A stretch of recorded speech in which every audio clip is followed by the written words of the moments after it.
¿Qué tal? Estamos en una nueva entrega de Pensándonos a nosotros mismos, con una compañera, con Eva Rearte. Y bueno, vamos a hablar de historias de vida, Eva. ¿Quién sos vos? ¿Quién era tu papá? Contanos, ¿quién es Evita Rearte? Evita Rearte tenía 4 años, 5 años, cuando era quien cantaba la marchita a pedido de los compañeros en un colectivo que íbamos a San Justo. Y una vez que la cantaba, terminaba saliendo por la ventana y me atajaban otros compañeros porque era una forma de hacer resistencia peronista. ¿Qué año era? Y eso era 64, 63. 64, 63. En épocas en que, bueno, obviamente había sido derrocado el peronismo y estaba prohibido el decreto 41-61. El decreto 41-61 también me llega cuando mi padre me va a anotar en el registro civil. Tengo 4 nombres, me tachan María Eva. El escándalo que hizo mi papá, tuvieron que decir vale María Eva. O sea, yo tengo tachado la primera parte y abajo aclarado que vale. Este es muy interesante, ¿no? Porque justamente este programa es para que nos pensemos y rescatemos, bueno, esta subjetividad histórica que cada uno de nosotros arrastra. Yo a veces escucho en esta época, ¿no? O en otras, los atentados contra la libertad, lo que se dice que es el cercenamiento de los derechos públicos, las barbaridades que se han hecho impunemente y justificadamente por quienes hoy le atribuyen a quienes defienden a los sectores populares, retallan las libertades, es increíble, ¿no? Es una esquizofrenia social. Sí. Sí, me parece que el concepto así de quita de libertades depende de los sectores, digo, ¿no? La percepción que uno tiene, no sé, a mí me pasa que como nací y me crié en un espacio muy militante, a mí me parece absurdo, porque uno padeció tanto, o era de alguna manera cosa de todos los días hablar respecto de los derechos, que la verdad que cuando escucho ciertos derechos que la gente reclama, digo, pero qué absurdo, si siempre fue así, digamos, ¿no? Siempre hubo que pelear por esto, ¿no? No sé qué están hablando, ¿no? Me parece que tiene que ver con los contextos y los momentos que cada persona ha vivido en su historia. Sí. Así que a nosotros nos pareció interesante y por eso te convocamos a hablar de la familia peronista en el marco de la resistencia a la opresión que se vivió. Porque en realidad tu papá fue un luchador, uno de esos tantos soldados que peleaban por recuperar la dignidad de la patria. Pero tu familia, vos como parte de esa familia, también estabas involucrada en esto, de algún modo, ¿no? Es decir, esa Evita que cantaba en el trayecto San Justo, que cantaba la marchita, esas pequeñas y grandes resistencias. Contame cómo viviste vos esta lucha de tu papá, cómo se vivía en tu casa, quiénes eran sus amigos, lo cotidiano. Mirá, en casa en Matanza era un barrio de trabajadores. Yo siempre tuve familia grande. El encargado, la Margarita, la que nos traía, la que sacaba la leche de sus vacas y se vendía en tachos. Sí. Los cumpleaños eran de muchos, las reuniones eran de muchos, íbamos a la salada. Después me fui dando cuenta que todo esto era una manera, primero de juntarse la gente por cuestiones comunes, pero además había todo un repensar, un discutir las cuestiones políticas en los espacios familiares. Cuando fui siendo un poco más grande digo 5, se me empezó a explicar cuál era el sentido, porque bueno, mi padre cae baleado, yo lo voy a ver a la cárcel, los papás de mis amigos estaban presos, compramos el televisor y éramos como 40 pibes, estaba Dulce de Leche que salía a robarlas Ricardo Ibarra.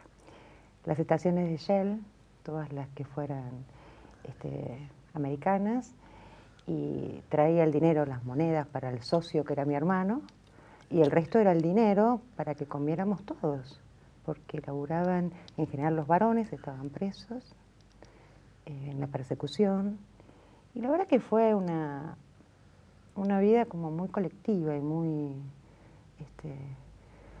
muy vivida desde la participación con los adultos muy cerca. A mí se me decía que mi papá, yo tenía que decir afuera que mi papá vendía ropa en el interior, que yo no dijera. Entonces yo tenía contradicciones, yo rescato las cartas que tuve con mi papá durante muchos años. ¿Él estaba preso? Él estando preso. Ajá. Las cartas de mi padre son maravillosas. Me doy cuenta que era muy pequeña y él me escribía explicándome el porqué de su encierro, el sentido de la lucha. Hay una donde yo le planteo que tengo miedo que se muera y él me dice que sí, que no tenga miedo, que él me disculpaba la impotencia, no la tristeza en términos de la muerte, porque seguramente se iba a morir y que él iba a estar en las luchas y que me quería ver ahí, en las barricadas. O sea, mi viejo tenía, mi familia, y yo no sé si todo, pero sí mi familia en particular, como muy clara, tratar de descifrarte todo el tiempo el espíritu de lucha y para qué era. Entonces, nada, yo a veces pienso, pero ¿cómo es que no me partí la cabeza, ¿no? Porque eran dos realidades y muy chicas. Porque había mucha coherencia en las explicaciones. Y además yo la padecía en la escuela, qué sé yo, mi papá caía preso, no sé. Me mandaban a la escuela cerca del barrio, Sagrada Familia, monja. Yo vivía con problemas con el idioma inglés. Claro, a mí me decían que el águila imperialista y yo el inglés no lo quería aprender. Y nada, cuando mi papá caía preso a mí me sancionaban o yo me portaría peor o me pasaría algo y yo vivía con sanciones, digamos, y hacían alusión a mi padre. De hecho, cuando yo en tercer año en otro colegio, que es cuando muere mi papá, no me permiten anotarme. En el Longaniato era, sí. No me permiten anotarme con 3 materias para rendir. Entonces, volviendo, las libertades, había familias que éramos perseguidas. Es un pueblo perseguido, ¿no? Sí, familias enteras, o sea, los papás, los adultos y los hijos. Muy marcados en esa historia. Yo lo digo, y la verdad que no lo sufrí. Yo no entendía. Y cuando me dan la explicación es como que sentía como, bueno, entonces vamos, digamos. Es así. Me pareció una época maravillosa. En casa había siempre guitarras, 2, puestas arriba de los sillones. Y venían los compañeros a charlar, se quedaban hasta las 8, 9, 10 de la mañana. A discutir desde cuestiones políticas, las cintas de Perón, los mensajes, lo que pasaba en Cuba, en Santo Domingo, hasta problemas familiares. O sea, se discutía si había violencia en una pareja, si el trato con un hijo. Era realmente muy amplio el abanico. Y Eva, mencionaste, hablando con otros compañeros de la etapa de la Resistencia, claro, nos contaba Pancho Gaitán, uno de ellos, la influencia que para la época ejerce la Revolución Cubana, ¿no? Es decir, donde Pancho concretamente plantea que en realidad era, digamos, una llamarada de esperanza que un ejército irregular venciera a un ejército regular, ¿no? Es decir, y esto provoca toda una influencia notable en la etapa de un peronismo proscripto y de quienes están en la Resistencia. Contame, ¿cómo vivió tu papá esa etapa? ¿Qué recordás de esto? ¿Qué podés aportarnos a la reconstrucción del relato histórico? Yo tengo como una vivencia que mi papá, después de la salida del Conintes, hace un cambio muy fuerte. Esta es mi sensación con mi hija. Lo veo menos, estaba menos en casa. El plan Conintes es cuando, recordarle a la audiencia. Sí, sí, es cuando Frondizi declara la conmoción interna en el país para la persecución del peronismo, de la oposición en general, porque mayoritariamente fueron peronistas, pero no solo peronistas. Sí, porque, a ver, agrego, porque he tenido tíos detenidos por el Conintes, o parientes, fue una cosa muy masiva, ¿no? Es decir, hablando de las libertades, todo el que se oponía o protestaba o hacía huelga, se lo movilizaba, ¿no? Sí, sí. Y se lo detenía. Sí, sí. Nada, el otro día un compañero, Pedro Bevilacqua, me dio sí. La orden de detención firmada por Frondizi para mi papá y para Drago, que fue cuando lo balean a él. Muy fuerte esa historia. Bueno, ahí a partir de ahí yo creo que él hace un salto cualitativo. Bueno, es donde escribe Huerta Grande o La Falda, estando preso. Sí.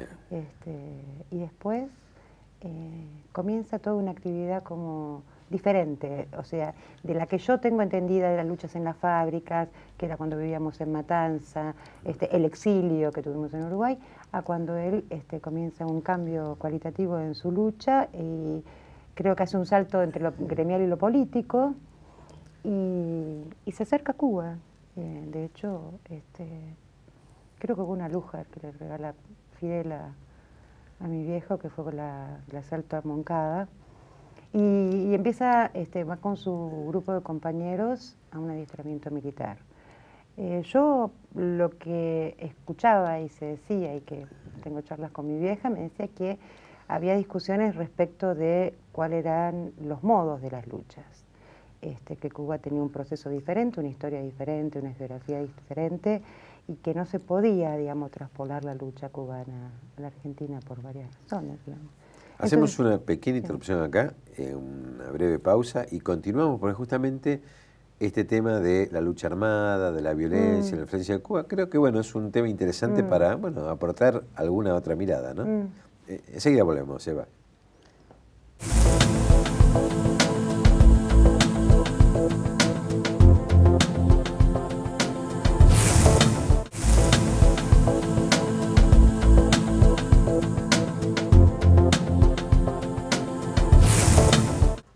Eva, en el bloque anterior estábamos hablando de, bueno, la influencia del proceso cubano y la visión familiar que te contaba tu mamá, de que no se podía extrapolar, digamos, no se podía trasladar automáticamente realidades que no eran idénticas, como la cubana y la argentina. Bueno, contame un poco, ¿cómo era la visión de tu papá, el relato de lo que tu papá creía de aquella época, de aquel momento? Mira, sé que salió de Cuba con grandes amigos y con un profundo amor al pueblo cubano, pero también diciendo y buscando un modo de una lucha diferente que tuviera que ver con la inclusión absoluta de un pueblo con una conciencia de lucha por el retorno de Perón. Mi padre no, digamos, se distancia porque él entiende que la intención era como traspolar esa lucha y replicarla acá. Y comienza a viajar por México, Honduras, Nicaragua, y empieza a conectarse con referentes políticos, gremiales, la gente, tengo fotos que habla con la gente, para saber cómo fueron las luchas de allí. Y bueno, cuando regresa, no sé cómo, no tengo fechas, digamos, él comienza a tomar una posición más dura respecto de que la lucha era política, mientras que en algún momento había dicho, cuando Perón le pide que arme el MRP sí. para la lucha armada por el retorno de Perón, creo que en el medio, yo tengo un sobre, cartas que mi papá lleva entre Perón y Fidel. Perón 2 veces dice que va y no va, el contacto era Cook. Y mi papá estas cosas las descifraba, digamos. Entonces, bueno, creo que en paralelo, digamos, todo un grupo, él también, va creciendo en este contexto de silencios o de señas. Y cuando regresa, digamos, o en el medio, arma el MR-17, donde él entiende que la patria no podía ser solo peronista, que sin peronismo no se podía, y que la salida era una inclusión mayoritaria que tenía que ver con la patria socialista. Él entiende que sin peronismo no se puede, él era absolutamente peronista, pero no solo con el peronismo. Fíjate que hay una cosa muy interesante en los relatos que uno escucha, lo que recuerda y lo que va rescatando, ¿no? Esta cuestión pasional de Perón y de Evita, digamos, yo en términos de Cush lo llamo los héroes gemelos, ¿no? Es decir, que es parte de la historia. Para el peronismo las parejas de poder son lo más natural del mundo, son la completud de la lucha. La compañera. ¿No? La compañera, ¿no? Es decir, los compañeros juntos. Pero esta pasión, ¿no? Del peronismo encabezado por Perón, por Eva Perón, y las críticas incluso a algo así, a la figura del padre político, ¿no? Es decir, ¿cómo lo veía Gustavo Rearte al general Perón conductor, hombre? ¿Qué le criticaba y, bueno, y hasta dónde se animaba a cuestionar, si cuestionaba algo, ¿no? Yo tengo una carta de mi viejo donde me dice en un momento, Perón puede equivocarse, pero no lo hace queriendo. Perón le ha dado mucho a su pueblo y esta es a donde pudo Perón dar. Yo creo que mi padre hace todo un corrimiento respecto de Perón, lo respetaba y lo quería mucho, pero entendía que Perón estaba en una línea diferente a la que él pensaba que podía llevar la emancipación de este pueblo. Sin Perón no. Él plantea, antes de morirse, y pelea bastante fuerte en relación a la lucha es política y al lado de Perón, porque el pueblo es peronista y la gente quiere a Perón. Bueno, esto no se entendió así. Básicamente esto, mi padre respetaba mucho a Perón, pero entendía que había habido una otra posición, o nunca fue diferente, el que creció fue él, en esto de construir. Yo siento que mi viejo se construyó revolucionario, digamos, era un militante que salió a las calles, él pasó el bombardeo y hizo toda se asimiló profundamente al peronismo, era peronista y luchó desde las fábricas, creyó enormemente en la masa de trabajadores como factor de cambio y dinamizador de las posibilidades de soberanía de este pueblo, pero entendió que no alcanzaba solo con peronismo. Tengo una pregunta. Vos me contabas que eras muy chica, tu papá estaba preso, te escribía. Sí. Bueno, esas cartas, y me apareció una imagen rápidamente, ¿no? La de San Martín y Mercedita, digamos. Esto de que Perón decía que cada uno debe llevar, portar la mochila, ¿no? Es decir, de la lucha.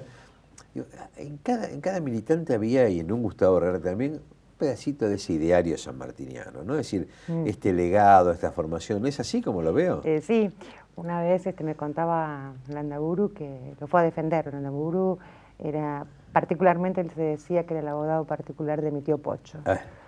Entonces que siempre le privaba, estaban en el cine y lo venían a buscar para sacar a mi tío Pocho.